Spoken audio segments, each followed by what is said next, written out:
So hello students.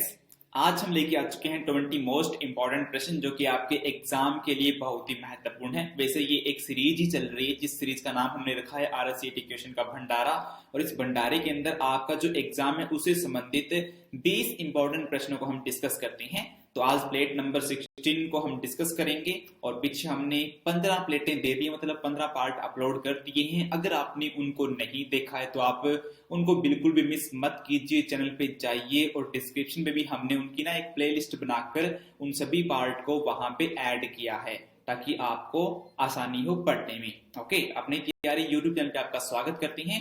First number question को देखते हैं कि इसमें क्या लिखा हुआ है। निम्न में से किस प्रकार की वेबसाइट पर अपनी व्यक्तिगत जानकारी दर्ज नहीं करनी चाहिए? ए नंबर ऑप्शन है जिन वेबसाइट के एड्रेस की शुरुआत में https:// नहीं होता। ऑप्शन नंबर बी है जिन वेबसाइट में पैडलॉक नहीं होता है, और वे वेबसाइट जिनमें एड्रेस की शुरुआत में https नहीं होता है। ऑप्शन सी है जिन वेबसाइट में पैडलॉक नहीं होता है, और ऑप्शन डी उपरोक्त में से कोई नहीं।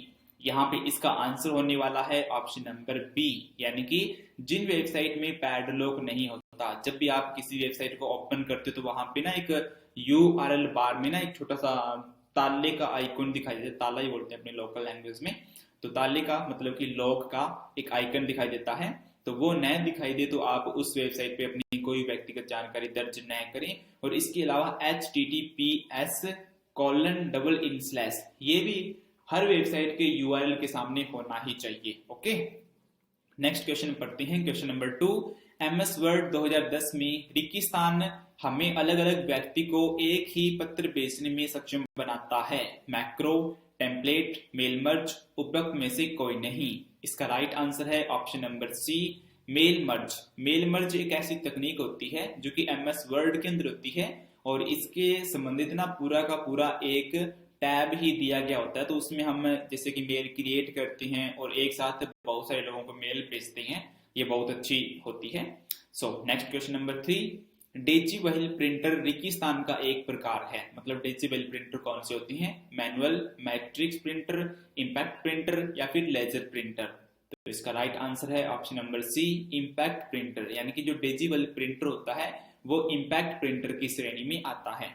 ओके, नेक्स्ट क्वेश्चन नंबर 4, कुछ बेचने और खरीदने के लिए इस्तेमाल की जाने वाली वेबसाइट किस श्रेणी में आती है? मनोरंजन site, social networking site, search engine site, e commerce site. इसका राइट आंसर होगा option number D, e commerce site. जी हाँ, अगर आप कुछ खरीद रहे हो या फिर कुछ बेच रहे हो तो ये वेबसाइट होती है ई कॉमर्स वेबसाइट। और ये प्रश्न है ना RSCT एग्जाम में 3-4 बार रिपीट हो चुका है, तो इस प्रश्न को आप ध्यान से पढ़ लीजिए। ठीक है, क्वेश्चन नंबर 5 पढ़ते हैं। निम्नलिखित में से कौन से लाभ MJDY से जुड़े हैं? 1 लाख की दुर्घटना बीमा कवर, 30,000 का जीवन बीमा कवर, 5,000 तक की ओवरड्राफ्ट सुविधा, और उपरोक्त सभी। इसका राइट आंसर है ऑप्शन नंबर डी, उपरोक्त सभी। ये सभी जो ऑप्शन है, मतलब कि 1 लाख का दुर्घटना बीमा कवर और 30,000 का जीवन बीमा कवर और 5,000 तक की ओवरड्राफ्ट सुविधा, ये सभी PMJDY के तहत आपको मिलेगी। ओके, नेक्स्ट क्वेश्चन नंबर 6, निम्न में से कौन सा मोबाइल OS नहीं है? मोबाइल ऑपरेटिंग सिस्टम नहीं है, जैसे कि अपने कंप्यूटर के अंदर यूज करते हैं, जो जैसे कि एक तो विंडो का होता है और एक एप्पल के कंप्यूटर में iOS होता है। तो उसी प्रकार से मोबाइल के अंदर कौन कौन से होते हैं, जैसे कि एंड्रॉइड है, iOS है, विंडोज है, लाइनक्स OS। तो देखते हैं इसका राइट आंसर ऑप्शन डी है, लाइनक्स OS। इस प्रकार का कोई भी ऑपरेटिंग सिस्टम नहीं है। अपने एंड्रॉइड मोबाइल जो अपने आम चलते हैं उसमें गूगल का है, वैसे एंड्रॉइड है जो, और iOS एप्पल के मोबाइल में चलता है, और माइक्रोसॉफ्ट कंपनी ने जो मोबाइल बनाए थे उनमें विंडोज चलता था। वैसे आजकल वो मोबाइल उतने पॉपुलर नहीं है, लेकिन विंडोज उनके अंदर ऑपरेटिंग सिस्टम होता था। ओके, मोबाइल की बात चल रही है यहाँ पे। Next question number 7 number question, निम्नलिखित में से कौन MOOC पोर्टल का उदाहरण है? तो उडासिटी और भीम, ट्विटर, MS वर्ड। इसका राइट आंसर ऑप्शन ए है, उडासिटी। ओके, ये MOOC पोर्टल का उदाहरण है। ठीक है, यानी कि इसमें क्या होता है ना कि अपने ऑनलाइन कोर्स मिलते होते हैं MOOC के तहत, ये एक पोर्टल होता है। ओके, और भीम है, ये तो एक जैसे कि अपने पेमेंट इंटरफेस है, इसके अलावा ट्विटर है, ट्विटर सोशल मीडिया है, और MS वर्ड ये एक एप्लीकेशन प्रोग्राम है। ठीक है। Next question number 8, Microsoft Excel है, स्प्रेडशीट, साधारण पेपर, वर्कशीट, कोई नहीं।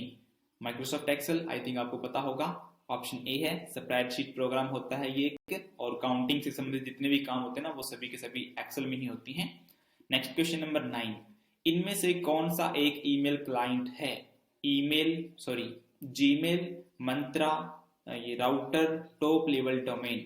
इसका राइट आंसर ऑप्शन ए होगा।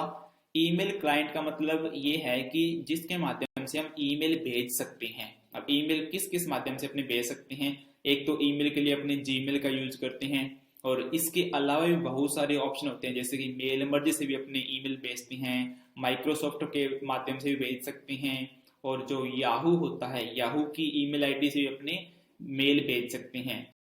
तो यहाँ पे लेकिन बात ये है कि हम सबसे ज्यादा ना हम गूगल के अकाउंट का यूज करते हैं, जिसे अपने बोलते हैं ना जीमेल आईडी बनानी है हमें, तो अपने जीमेल का यूज करते हैं, और पॉपुलर भी यही है। इसी कारण ना बाकी को अपने याद नहीं रख पाते, और वो याद रहते भी नहीं है। जैसे कि मैंने आपको बताया कि जैसे कि आउटलुक मेल भी होती है, याहू मेल भी होती है, लेकिन मैंने खुद ने उनका यूज नहीं किया। क्यों यूज नहीं किया? क्योंकि उनकी जरूरत पड़ती नहीं, क्योंकि यहाँ पे गूगल ने ही अपने जीमेल में इतनी सुविधाएं दे रखी है कि उनके पास जाने का मौका ही नहीं मिला।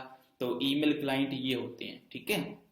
नेक्स्ट क्वेश्चन नंबर 10, निम्न में से कौन से प्राधिकरण से आधार कार्ड जारी किया है? निम्न में से कौन से प्राधिकरण ने आधार कार्ड जारी किया है? तो यहाँ पे ऑप्शन दे रखी हैं, जैसे कि AAI, NHAI, UIDAI, Indian games authority. इसका राइट आंसर ऑप्शन सी है, UIDAI। इनके द्वारा आधार कार्ड को जारी किया गया है। ओके। और इनकी वेबसाइट से ही जाके अपने आधार कार्ड वगैरह या फिर डिजिटल आधार कार्ड वगैरह काफी सारी सुविधाएं होती हैं UIDAI की पोर्टल पे। ठीक है। नेक्स्ट क्वेश्चन नंबर पढ़ने से पहले आप सभी से रिक्वेस्ट है कि अगर आप RSCET की तैयारी कर रहे हैं तो आपको ilearnrscet.com पे जरूर जाना चाहिए। क्यों जाना चाहिए? क्योंकि वहां पे ऑनलाइन टेस्ट हमने रिसेंटली तैयार किए, नए नए ऑनलाइन टेस्ट है, आप दीजिए उनको, बिल्कुल फ्री में है, कोई भी कॉस्ट नहीं लगेगी आपकी। और इसके अलावा वहां पे हमने पुराने पेपर भी अपलोड किए हैं और इंपॉर्टेंट क्वेश्चन, और इन वीडियो के अंदर जो क्वेश्चन हम डिस्कस कर रहे हैं, इन क्वेश्चनों को भी हम वहां पे अपलोड करने वाले हैं।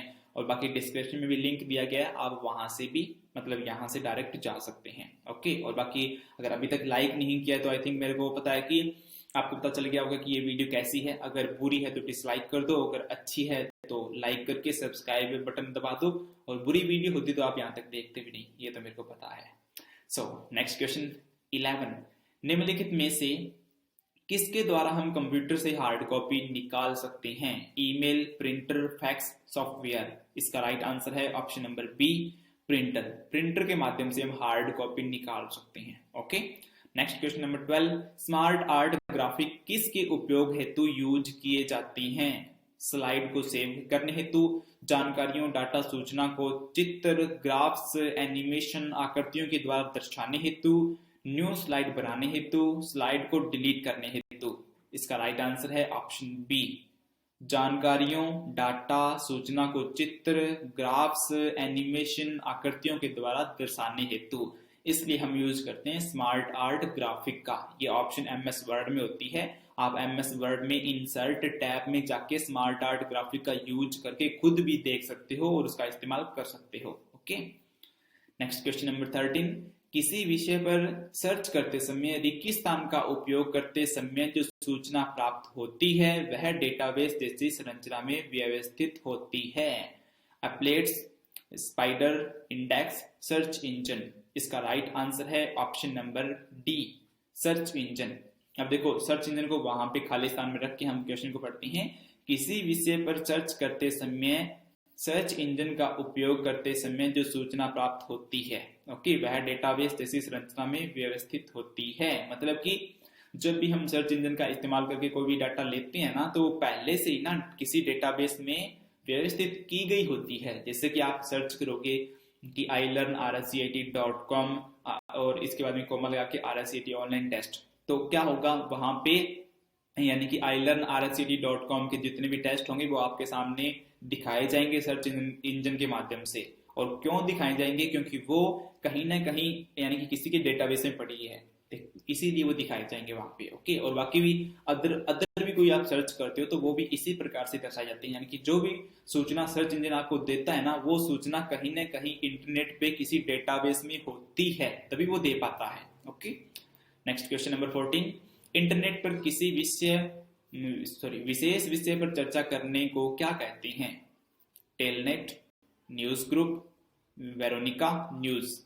इसका right answer option B, news group. यानी कि इंटरनेट पे अगर आप किसी विशेष विषय पर चर्चा कर रहे हैं, जैसे कि आप RSCET के बारे में चर्चा कर रहे हैं कि हाँ इसका एग्जाम कैसे होता है, कब होता है, कितने प्रश्न वगैरह आते हैं, तो उसे बोलते हैं news group. Okay, next question number 15, install program को अनइंस्टॉल करने के लिए क्या करते हैं? मतलब कि आपके कंप्यूटर में कोई प्रोग्राम इंस्टॉल किया हुआ है और अब आपने उसे अनइंस्टॉल करना है, तो उसके लिए क्या करेंगे? सेटिंग ऐप के द्वारा आप उसे इंस्टॉल करेंगे, या फिर कंट्रोल पैनल के द्वारा, या फिर कंट्रोल पैनल के द्वारा और सेटिंग ऐप दोनों के द्वारा, और ऑप्शन डी उपरोक्त से भी। इसका राइट आंसर है option number C, control panel के द्वारा और सेटिंग एवं ऐप के द्वारा। ओके, वहां से आप किसी इंस्टॉल किए प्रोग्राम को अनइंस्टॉल कर सकते हैं। ओके, नेक्स्ट क्वेश्चन नंबर 16, एक आधार लाइन से ऊपर की तरफ उठा हुआ एवं छोटा अक्षर कहलाता है? यहाँ पे लिखा हुआ है कैप स्क्रिप्ट, रेसिट, आउटलाइंड, सुपरस्क्रिप्ट। इसका राइट आंसर ऑप्शन डी होगा, सुपरस्क्रिप्ट। मतलब कि जैसे कि आपने यहाँ पे कोई अक्षर लिखा हुआ है और टी के बाद में यहाँ पे ऊपर जैसे कि अपने होता है ना, जैसे कि 5 की स्क्वायर ऊपर 2 लिख देते हैं, तो वही पूछा गया है, वो होता है सुपरस्क्रिप्ट। और एक नीचे होता है जैसे कि H2O, 2 पैर में लिखा है, थोड़ा सा नीचे होता है ना, उसे बोलते हैं सबस्क्रिप्ट। ओके, चलते हैं नेक्स्ट क्वेश्चन पे। Option number 17, question number 17, EPDS प्रणाली के संदर्भ में MPL का पूरा रूप क्या है? पूरा रूप, पूरा नाम, फुल फॉर्म, ये एक ही है। इसका राइट आंसर है ऑप्शन नंबर सी, उपरोक्त दोनों। यानी कि मैक्सिमम सेलिंग प्राइस और मिनिमम सपोर्ट प्राइस, ये होता है MPL का पूरा नाम। Next question number 18, main frame computer बहुत सस्ते हैं, इस कथन का उत्तर निम्न विकल्पों में से चुने। निम्न विकल्पों में से चुने, तो मतलब कि सही है या फिर ये गलत है? ऑप्शन बी गलत है, मेन फ्रेम कंप्यूटर बहुत सस्ते हैं, ये कथन गलत है, क्योंकि ये कंप्यूटर महंगे होते हैं। सबसे सस्ते कंप्यूटर हैं जिसे अपने कहते हैं, जैसे कि जो डेस्कटॉप कंप्यूटर, यानी कि माइक्रो कंप्यूटर के अंदर जो कंप्यूटर आते हैं ना, वो थोड़े सस्ते कंप्यूटर होते हैं। ओके, माइक्रो कंप्यूटर में 4 कंप्यूटर होते हैं। कौन कौन से? डेस्कटॉप हो गया, लैपटॉप हो गया, और हैंड हेल्ड हो गया, और एक जो अपने मोबाइल डिवाइस हो गए। ठीक है, नेक्स्ट क्वेश्चन नंबर 19, निम्नलिखित में से सही चयन कीजिए। मतलब कि यहाँ पे हमें देखना है कि राज ई ज्ञान के इक्वल ये आएगा, ये आएगा, या फिर ये आएगा। चलिए इसका राइट आंसर चेक करते हैं। ऑप्शन बी इसका राइट आंसर है, यानी कि राज ई साइन ई कॉमर्स के लिए है, ये विकल्प सही है। ओके, नेक्स्ट क्वेश्चन नंबर 20, जब भी आप एक स्थान से दूसरे स्थान पर एक डायरेक्टरी ले जाती हैं तो क्या होता है? इसका राइट आंसर चेक करते हैं। ऑप्शन डी, ए और बी दोनों, मतलब कि निर्देशिका मतलब डायरेक्टरी के अंदर की सभी फाइलों को स्थानांतरित किया जाता है, और ऑप्शन बी, उस निर्देशिका के अंदर की सभी उप निर्देशिका चले गए हैं, मतलब कि वहां जितने भी फोल्डर थे, जो इनकी फोल्डर के अंदर जो फोल्डर थे, वो भी दूसरे स्थान पे चले जाते हैं। तो ये ऑप्शन सही है। ओके, ऑप्शन डी, ए और बी दोनों।